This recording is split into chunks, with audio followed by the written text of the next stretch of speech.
Sosyal sila, no? Sosyal. Sosyal sila, ginawan sila ng ano, Sport ko. sariling tulay. Ay, sport. Sport ba yan? Hindi. Hindi. Sariling tulay ba? Talaga, grabe. Sa atin hindi. Wala, kahit ma-deadball ka dyan. Sa atin hindi naman eh. Ano ba lugar to, Days? Saan ba itong way papunta? Dumaan na ba tayo ng Lake Louise? Hindi pa. Parang hindi pa eh. Papunta pa lang ito ng Lake Pa Louise. yan, Ayun o, Lake Lake Louise pa lang. Louise, 1 kilometer. Oh, Lake Louise.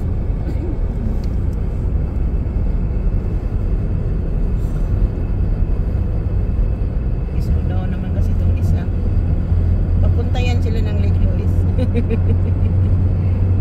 So, yung after Lake Louise, may pupuntahan na natin? Hindi pa.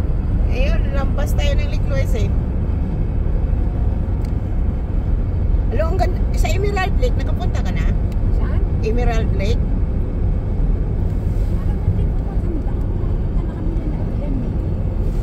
Maganda rin sa Emerald Lake. Ang daming hotel doon. Sabi nga nun yung Pilipino doon na nakita namin na housekeeping.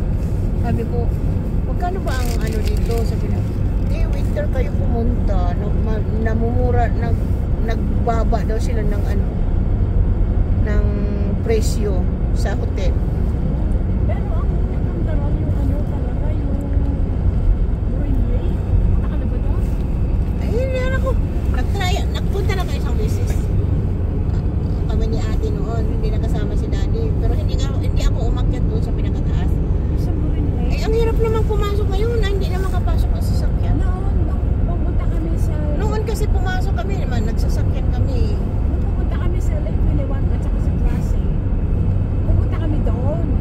Kaso masarado. Kasi parang hindi pa yata nagpupukas. Kasi nung nagpunta kami noon sa Lake Piliwan na ano, may pa yun. May 9 yata.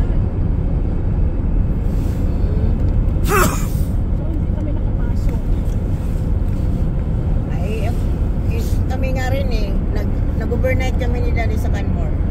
Tapos sabi ko, aga tayo daddy punta ng Marine Lake. Ay, Diyos ko. Maga na nga kami nang umalis ng alas 4 pa nga. Pagdating namin doon, hindi rin kami nakapasok. Sarap. Nag-isnita na ba dito? Oo, nag-isno nga dito eh. Doon sa atin. Ano ba yun? Oo. Kapal ng isno dito kasi sa noong Pasko, walang ganong isno sa pang. Oo nga. Ang ganda-ganda nga sa bangko na nung nagpunta kayo. Ganda nga. Warm nga, -3 nga eh.